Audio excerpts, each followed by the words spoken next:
Atos dos Apóstolos, capítulo 27. Capítulo 27, versículo 1, versículo 2. Apenas esses dois textos. Quando ficou decidido que navegaríamos rumo à Itália, Paulo e outros presos foram entregues a um centurião chamado Júlio, que pertencia ao regimento imperial. Embarcamos em um navio de Adramítio, que estava de partida para alguns lugares da província da Ásia, e saímos ao mar, estando conosco Aristarco, um macedônio de Tessalônica. Amém? De pé mesmo, Pai, obrigado pela sua palavra essa que alcança os nossos corações, a nossa mente, que o seu Espírito mantenha-nos cativo nesse tempo que nós estaremos aqui. Em Cristo Jesus, amém e amém. Com a sua Bíblia aberta, assente-se, Atos capítulo 27. Se você dar uma olhadinha aqui atrás, nós temos uma das frases mais conhecidas, e conhecidas principalmente por conta dos filmes, Rota 66, ou você já ouviu em algum momento, você já leu em livros históricos, você já deve ter assistido alguns filmes que aconteceram exatamente nessa rota, que era uma das rotas mais importantes dos Estados Unidos, principalmente no período da Segunda Guerra Mundial, onde foi usada essa rota exatamente para transportar alimentos, combustíveis e outros utensílios exatamente nesse período da guerra. Inclusive a Rota 66, ela vai ser chamada, de Mother Road, que é a estrada mãe, ou seja, entendendo que ela é uma das rodovias ou a rodovia mais importante da história, ok? Rota 66. Já, o que a Rota 66 tem a ver com o texto de Atos 27? Tudo e nada. Nada, porque a Rota 66 é exatamente uma rodovia, uma rodovia, e o texto que nós lemos de Atos 27 vai acontecer essa história exatamente em alto mar. Então você tem dois contextos totalmente separados. Então, nesse sentido, tem nada a ver Rota 66 com o texto que nós lemos, mas faz todo o sentido no quesito de que tanto essa rodovia como Atos 27 acontecem a partir de um processo de viajantes. Atos 27, você tem uma das rotas mais usadas no período e na época específica de viagens, seja ou fossem elas para comércio ou para transporte de prisioneiros. A Rota 66 também foi uma das rodovias mais utilizadas durante 1940, 1945, período da Segunda Guerra Mundial. E é exatamente a partir disto que eu quero nessa noite pensar com vocês sobre alguns processos que nós vamos aprendendo exatamente quando nós estamos viajando. Quantos viajantes nós temos aqui? Todos nós somos viajantes. Mas pastor, eu mal saí de Blumenau, mas a sua vida, ela se faz diariamente a partir de viagens. Algumas das nossas histórias de vida são viagens que poderiam ser contadas em um filme, épicas. Quantos de nós aqui já enfrentaram situações desafiadoras? Quantos aqui já enfrentaram o câncer, já enfrentaram a depressão, já enfrentaram o desemprego, já enfrentaram a sogra? Que coisa terrível! Quantos de nós já vivemos batalhas desafiadoras? E outros ainda estão iniciando o processo, Iniciando o processo da vida, mas todos nós estamos neste processo, nessa jornada, somos viajantes. E quando a gente olha para esse texto de Atos, capítulo 27, alguns historiadores vão trazer a realidade que talvez seja a última viagem que Paulo esteja realizando.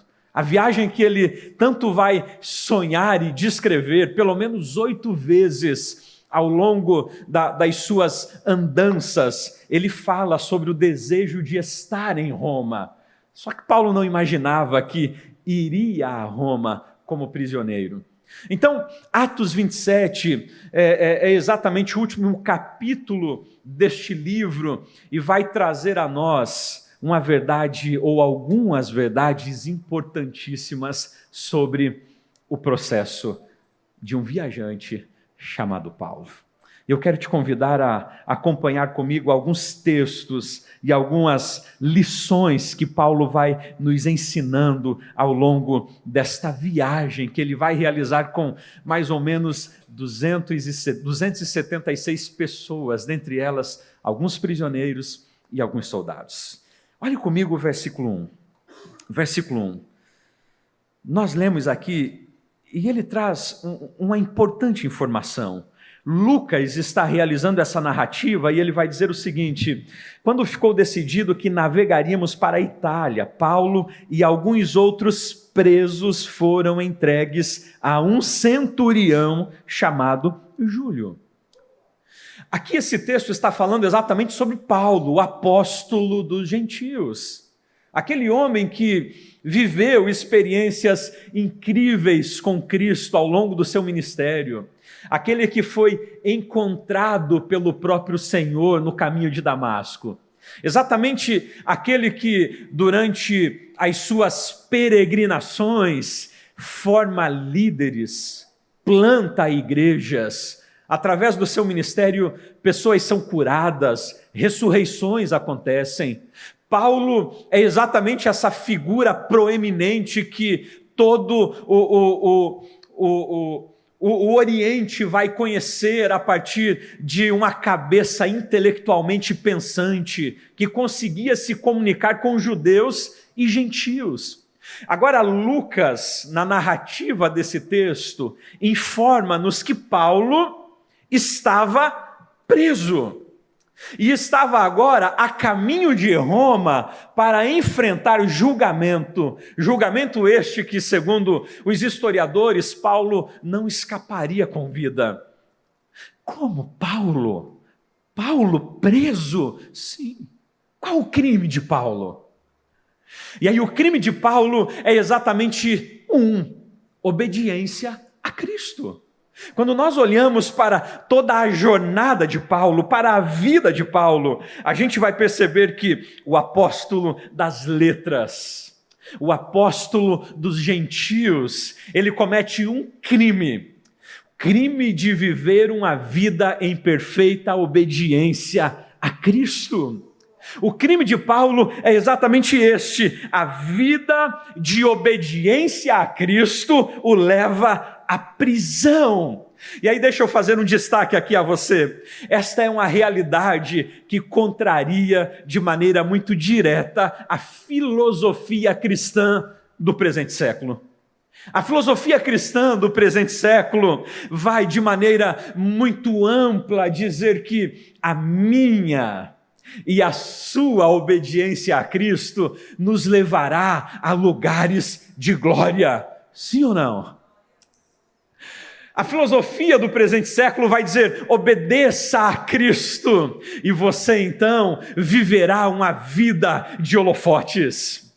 A filosofia do presente século vai dizer: se a sua vida for uma vida de inteira entrega a Cristo, de inteira obediência a Cristo, uma vida de renúncia ao pecado, então você não enfrentará dores, você não experimentará tragédias, você não experimentará tristezas, porque afinal de contas você estará vivendo uma vida de obediência que lhe garantirá imunidade nessa vida.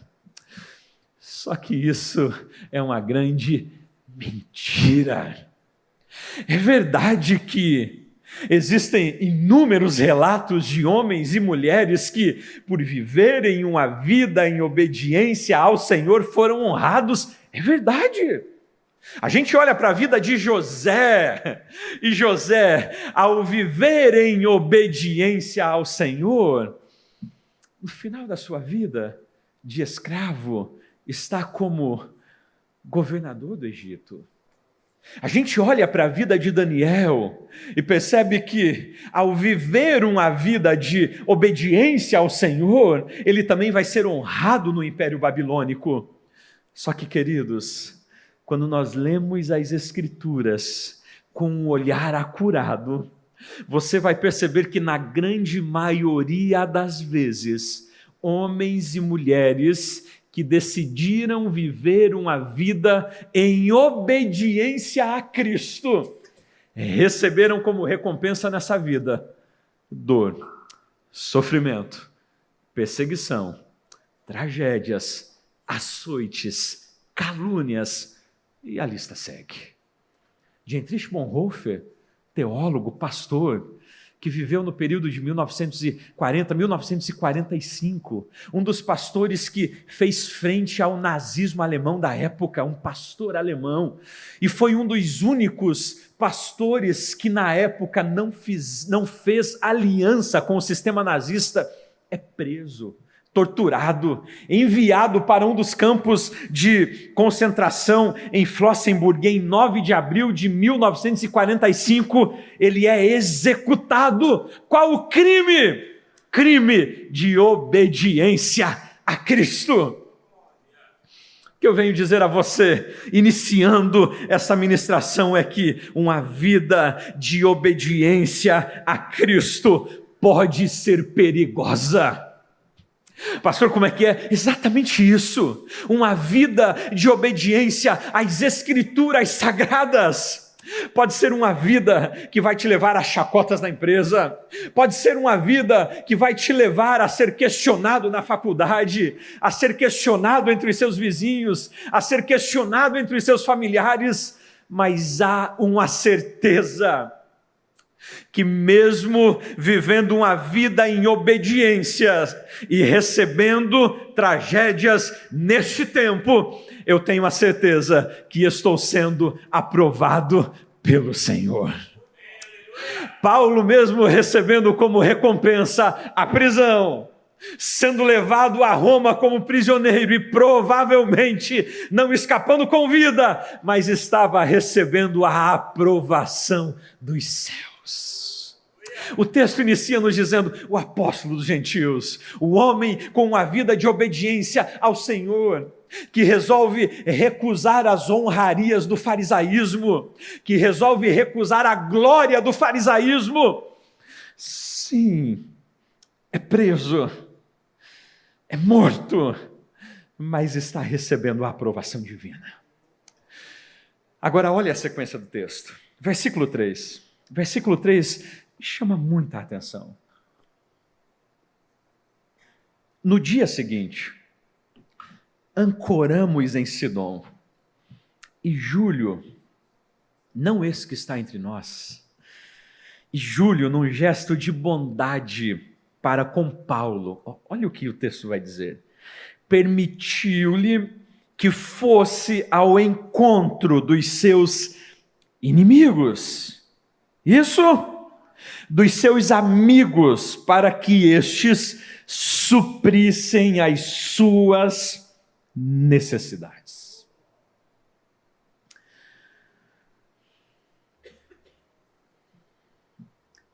Deixa eu te fazer uma pergunta. Se você hoje, nesse exato momento, precisasse pegar o telefone e ligar para alguém lhe socorrer, você teria a quem ligar? Pergunte aí para quem está ao seu lado. Você tem um nome a quem ligar? Se o pneu furasse, você não tivesse step no carro, já está em pecado, mas não tivesse step, a quem você ligaria? Se acontecer um perrengue no seu cartão e você está em uma viagem, seja nacional ou internacional, a quem você recorreria? Se você está saindo de um consultório com o resultado de um câncer, quem seria a pessoa que você ligaria depois do seu cônjuge? Quem seria? Pastor, eu vivo a minha vida, é eu e Deus. Você está errado. Não, pastor, a minha vida assim, é eu por mim e Deus por todos. Você está errado. O texto traz para a gente a realidade de um homem que está em um processo de viagem. Só que Paulo, ele tinha essa capacidade de ir construindo amizades por onde ele passava. É incrível, Regis, essa capacidade de Paulo. Você olha as cartas paulinas e ao final de todas elas, lá está Paulo citando uns nomes incríveis que você pode dar para o seu filho. Paulo vai falar de Evódia, de Síntique, de Aristarco, de Arquipo e alguns outros nomes ao longo das suas cartas. O que é isso? Paulo é um homem que mesmo tendo uma vida extremamente agitada, trabalhando 8h30 por dia na CLT, fazendo hora extra, indo para a igreja e servindo ainda, e realizando alguns outros trabalhos full time, consertando redes e tendas, mesmo assim Paulo conseguia investir tempo para gerar amizades. O texto está dizendo o seguinte: Paulo realiza uma parada e ele vai ao encontro de amigos para quê? Para que estes suprissem as suas necessidades. Diga comigo o seguinte: quem? Não, está fraco. Quem pode suprir as minhas necessidades além de Deus? Quem? Pastor, eu não tenho ninguém, então há um problema aí. Há um problema. Isso está tão forte em Paulo, que quando ele está na prisão, escrevendo a Timóteo, ele vai dizer: Timóteo, procura vir depressa. A gente olha para a vida de Paulo, um dos homens que escreveu a maior parte do Novo Testamento, um dos maiores líderes da época, um dos homens que mais realizou formação de líderes, um dos homens que mais viajou dentro do seu período e da sua época, mas conseguia investir em amizades. Aí a gente com a agendinha de 8 horas por dia, tendo 5, 6 horas livre, mas passando no WhatsApp, no Instagram, no Facebook, a gente fica dizendo: eu não tenho tempo para chamar alguém para uma pizza, eu não tenho tempo para caminhar com fulano de tal, eu não tenho tempo. Não, é porque a gente acredita que não precisa de amigos. E aí sabe o que eu acho incrível? Deus, ele é muito proposital na importância de trazer a nós a consciência de amizades. Quer ver só? Está Elias. Elias, ele marca uma conferência, gente. Pensa na conferência. Convidados, profetas de Baal e Azera, ministrando de um lado. Do outro lado, Elias. Congregação de Israel, lotou a igreja. Hora marcada.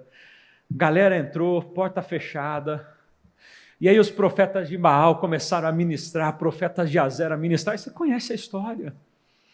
Ao final, ninguém é batizado, ninguém fala em línguas, o fogo não desce, absolutamente nada acontece.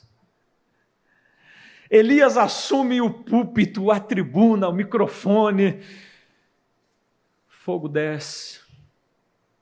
Todos os preletores do lado esquerdo são mortos, Elias está vivo, Deus manda uma nuvem anunciando que a chuva desceria, a nação de Israel naquele momento está extasiada com o que está vendo, o coração está totalmente inclinado para Elias, Mas uma endemoniada da esposa de Acabe diz para Elias: eu vou te matar. E esse homem agora, com medo, vai para a caverna. E agora entra em uma depressão. E começa a orar e dizer: Senhor, eu quero morrer. A vida não faz mais sentido para mim. Se Elias estivesse escrevendo hoje, ele ia dizer: o sol não brilha mais. O som do cantarolar dos pássaros não é mais o mesmo. Logo, para mim, não faz mais sentido a vida. Eu quero morrer. E Deus poderia muito bem mandar um psicólogo lá para Elias, um psiquiatra renomado, que lhe receitaria alguns remédios interessantes para que ele dormisse uma boa noite de sono, e esses remédios regularizassem as suas emoções. Só que o que Elias precisava naquele momento não era disso. Deus é irônico em dar a receita para Elias. E quando Elias pega a receita, gente, não tinha Rivotril. Não tinha. Não tinha 10 sessões de terapia com fulano de tal. Não tinha. Sabe o que tinha? Um nome. Eliseu.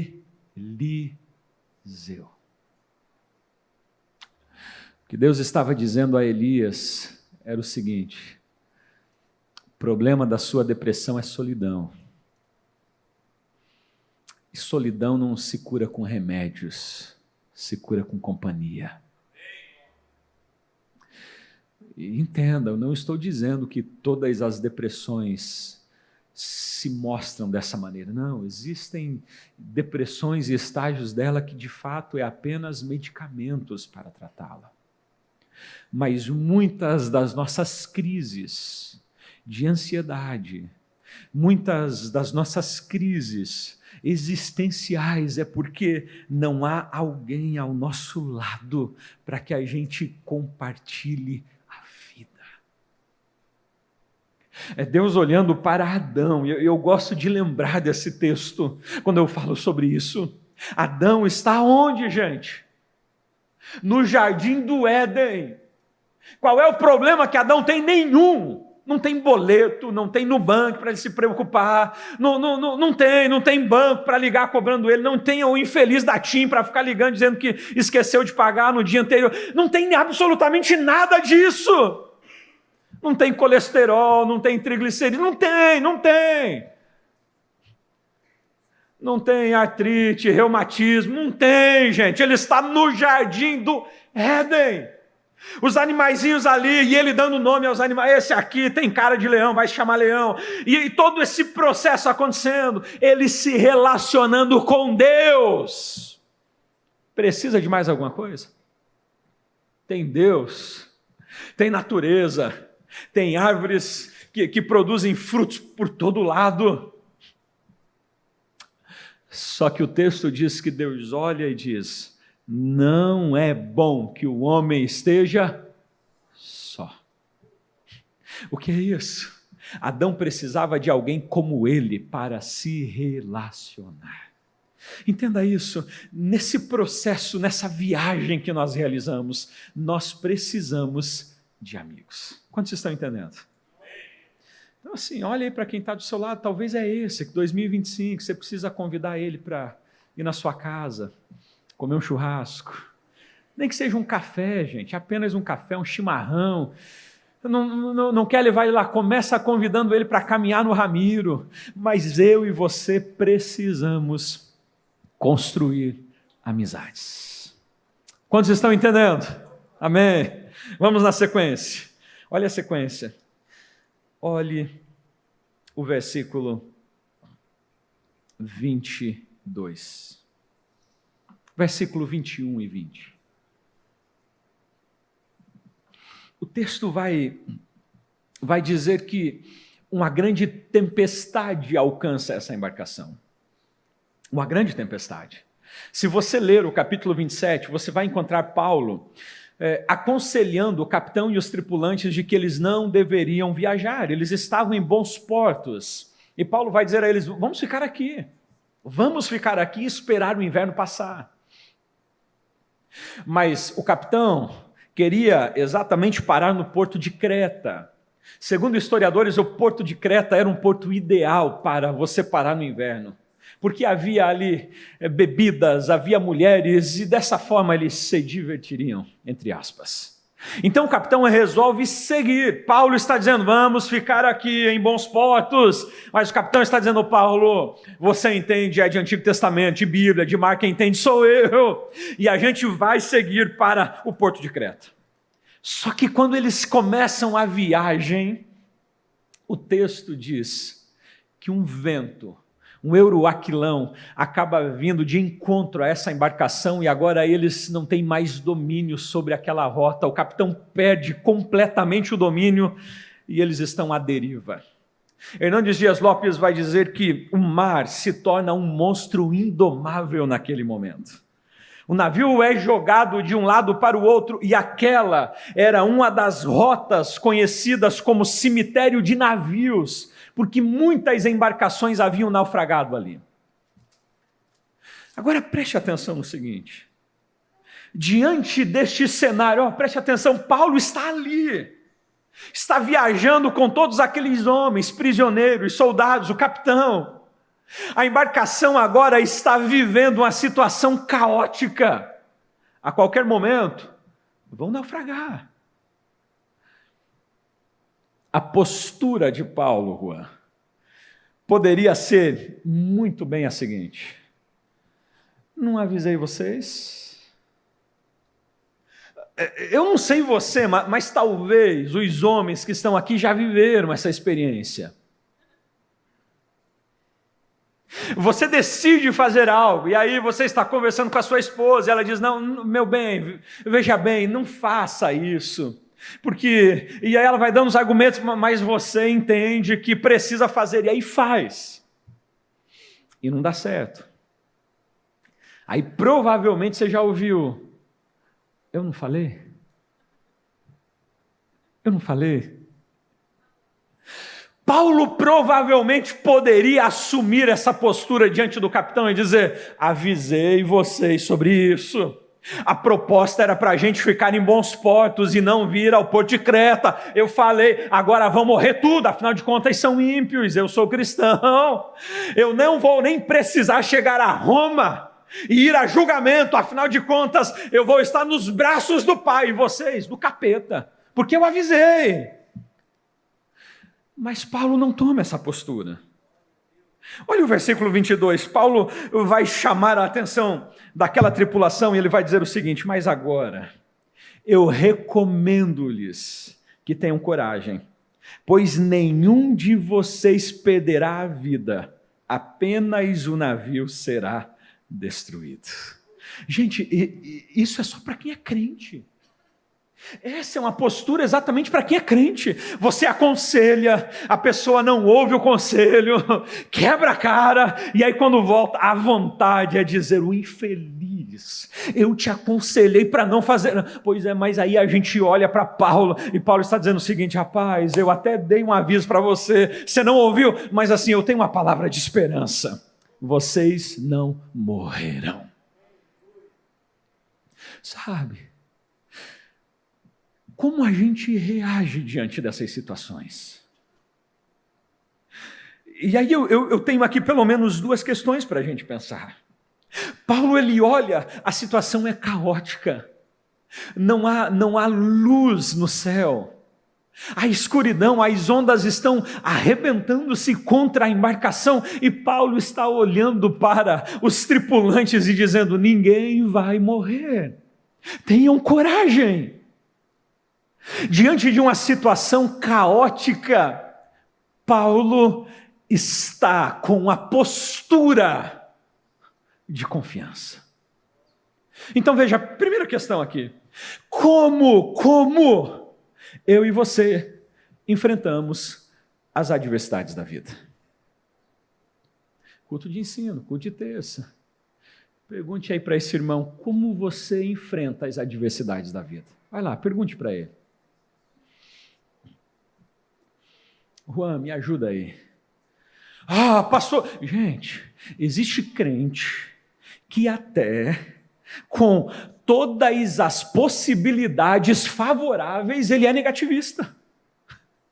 Ele está com dinheiro na conta, ele está bem empregado, ele está com a casa paga, ele está com um bom carro, mas você conversa com ele e diz assim, sabe, todas as coisas estão dando bem, que eu estou até desconfiado. O crente incrédulo. Paulo agora está nos mostrando o seguinte, mesmo diante das maiores adversidades da vida, eu mantenho a minha vida confiando em Deus. Querido, eu não posso olhar para as adversidades e deixar que ela me domine. Não posso. Como que a gente lida com o casal que bate a nossa porta em processo de divórcio? Como que a gente lida? Eu avisei que não era para casar. Agora, colhe as consequências. É isso. Como que a gente lida com o filho que retorna quebrado, depois de não ouvir os conselhos do pai e da mãe? Tá vendo? O papai falou, a mamãe disse, não ouviu, agora colhe as consequências. Aí a gente olha para o pai do filho pródigo. O filho está voltando quebrado, moído. E quando o filho começa a falar, o pai não permite, o abraça e o acolhe.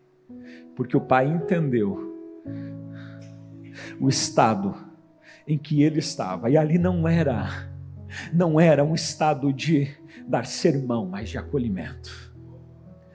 Eu preciso olhar para aqueles que chegam vivendo situações caóticas e ter uma palavra de Deus para elas. Queridos, talvez no decorrer desses dias ainda, antes que finalize o ano, eu e você encontremos pessoas que estão dizendo o seguinte, este ano foi o pior ano da minha vida. Esse ano foi o ano em que eu enfrentei o divórcio. Este ano foi o ano em que eu enfrentei uma das doenças mais terríveis. Este ano foi o ano em que eu enfrentei a demissão. Este ano foi o ano em que a minha empresa foi à falência.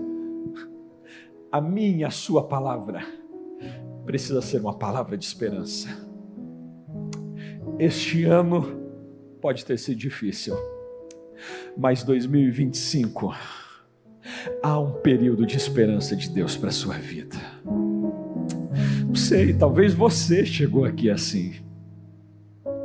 Talvez você chegou aqui olhando e dizendo, rapaz, 2024, pastor, foi um dos anos dos maiores embates, das maiores lutas, das maiores guerras. Mas há uma palavra de Deus para você. Nós não vivemos uma vida inteira de guerras. Há tréguas para a nossa vida. Nós não vivemos uma vida inteira de tempestades e de noites escuras, não. Há dias ensolarados de Deus para a sua casa, para a sua vida, para a sua família.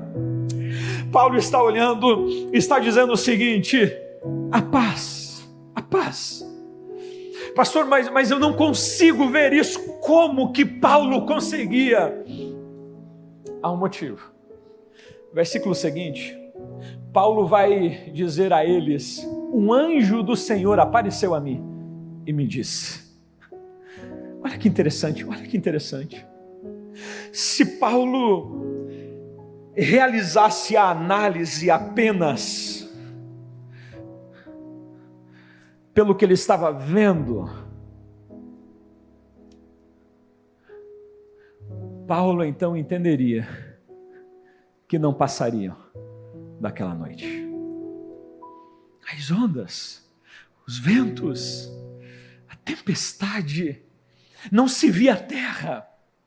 Tudo isso estava dizendo morte. Se Paulo ouvisse o que os jornais da Globo, SBT, Record, um Salva Um, estão dizendo, Paulo diria, ano que vem será pior do que esse ano. Se Paulo estivesse lendo o que a timeline vai nos oferecendo nas redes sociais, Paulo diria: gente, infelizmente estamos chegando em 2024, mas se preparem, em 2025 será pior. Se Paulo estivesse realizando uma leitura com os olhos visíveis, Paulo diria à tripulação: acertem a vida de vocês, e ligue para aqueles que vocês precisam pedir perdão, porque provavelmente nós não passaremos dessa vida. Só que Paulo, ele não está se movendo pelo visível, Paulo está se movendo pelo invisível. Paulo está dizendo para a tripulação: vocês estão vendo a tempestade, vocês estão vendo os ventos, vocês estão sentindo os ventos, vocês estão vendo as ondas, e tudo isso está dizendo que morreremos, mas eu vi o anjo do Senhor, e ele dizia que nós não morreremos. Paulo está se movendo pelo invisível. E aqui está uma das grandes problemáticas nossas. O que é? A gente vai realizando os nossos projetos, as nossas programações a partir daquilo que vemos. Qual é a projeção do mercado para ano que vem?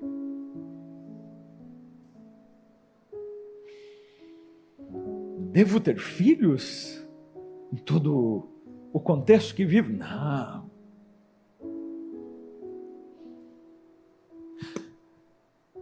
Quais são as projeções? E a gente vai olhando externamente e vai colhendo informações.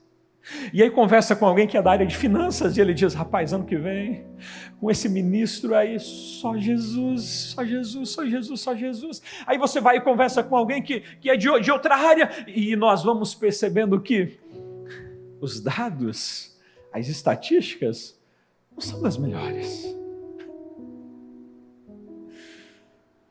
Só que eu preciso lembrar que o que move a minha vida não é aquilo que vejo, é aquilo que não vejo, mas é real. A minha vida, a sua vida, a nossa história, a história da nossa casa, da nossa família, da nossa empresa, do nosso ministério, ela não é escrita por acionistas, por bolsistas, por financeiros, não. Ela é escrita pelo Senhor, é pelo Senhor. E eu não me movo pelo que as circunstâncias estão me falando, eu me movo pelo que o Senhor tem comunicado ao meu coração. É isso. É por isso que muitas vezes em situações incertas você vê pessoas remando contra a maré. Você diz: gente, que loucura! E no final você entende. Paulo vai ter essa postura. Agora, olha a sequência do texto. Eu já estou encerrando.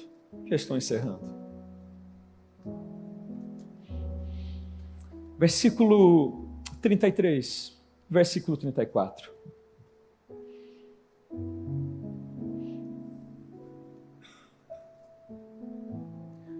Pouco antes do amanhecer, Paulo insistia que todos se alimentassem, dizendo: hoje faz 14 dias que vocês têm estado em vigília constante sem nada comer. 14 dias. Agora eu os aconselho a comerem algo, pois só assim poderão sobreviver. Nenhum de vocês perderá um fio de cabelo sequer. Essa tripulação estava há 14 dias sem se alimentar. A gente fica 4 horas sem se alimentar e 6 horas, 10 horas e já está tendo alucinações. Esse pessoal aqui estava há 14 dias e há um motivo para isso. No verso 18 vai dizer que eles lançam fora basicamente tudo o que havia naquela embarcação, para que ela ficasse mais leve. 14 dias sem se alimentar, ok? Agora de repente, sem que nenhuma mudança ainda tivesse acontecido no mundo externo, Paulo chama a tripulação e diz: é hora de alimentar-se. O que mudou, Paulo? Nada. O vento continua soprando, não há sol ainda no céu, As ondas estão bravias, o que mudou? E aí aqui existe uma grande verdade que a gente precisa prestar atenção. Paulo, ele consegue fazer a leitura da mudança de estações. Paulo faz a leitura que algo aconteceria naquele dia. E o que eles precisariam? Alimentar-se.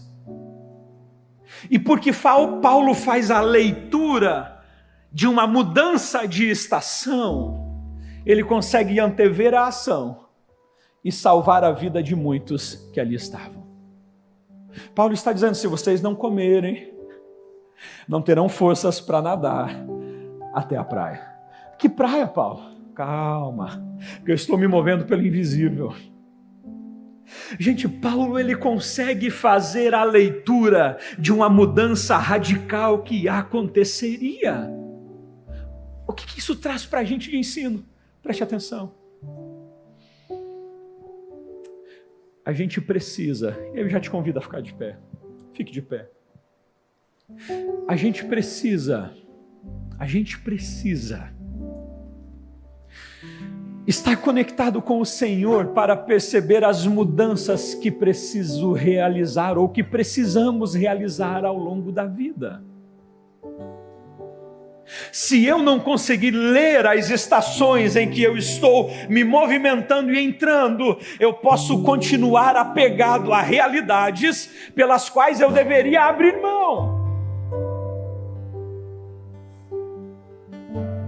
Eu não posso continuar com a mesma postura do verão, quando eu estou entrando no inverno. As mulheres sabem disso. Uma das primeiras coisas que realiza-se quando há mudança de estação e você vai entrar no inverno é ir no guarda-roupa e fazer a troca de roupas. Você vai tirar os shorts e vai colocar a calça. Você vai tirar as camisetas mais leves e vai colocar as blusas, porque você entende que há uma mudança de estação chegando. E porque há uma mudança de estação chegando, aquilo que te serviu até aquele momento, agora não te servirá mais. E você precisa mudar. Paulo está dizendo para aqueles homens: esses 14 dias de jejum foram necessários para que a gente se mantivesse vivos. Só que agora há uma mudança e nós precisamos nos alimentar, porque será necessário muita força até chegar à praia. Entenda o que o Senhor está dizendo a nós. Existem coisas que te carregaram durante o ano de 2024 que você precisa deixar para entrar em 2025. Existem realidades que a gente viveu em 2024 que não podem nos acompanhar mais em 2025. Por quê? Porque se há uma mudança não apenas de data, mas você quer viver de fato essa mudança, você precisa então abrir mão de algumas coisas. Ajustar a rota, abraçar novos caminhos.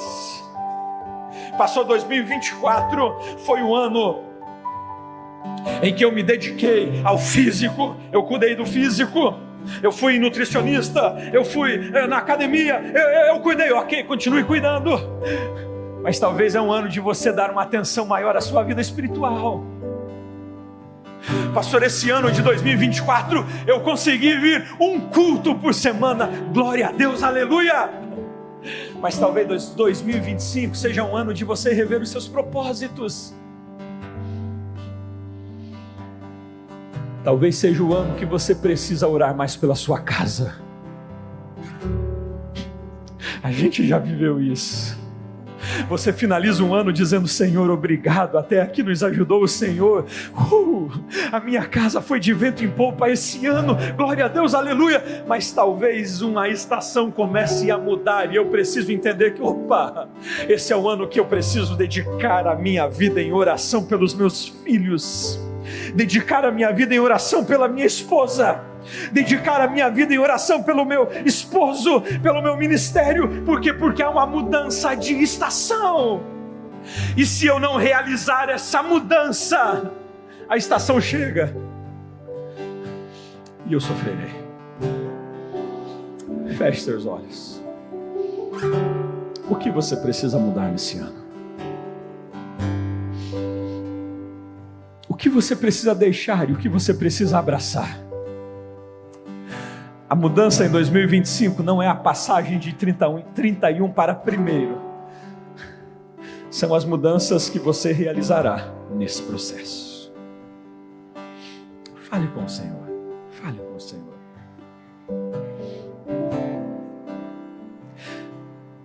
Senhor, o Senhor é o Deus que conhece os tempos. O Senhor é o Deus que conhece as estações. O Senhor é o Deus que conhece a nossa vida por inteira. O Senhor conhece a nossa família, a nossa casa. O Senhor conhece.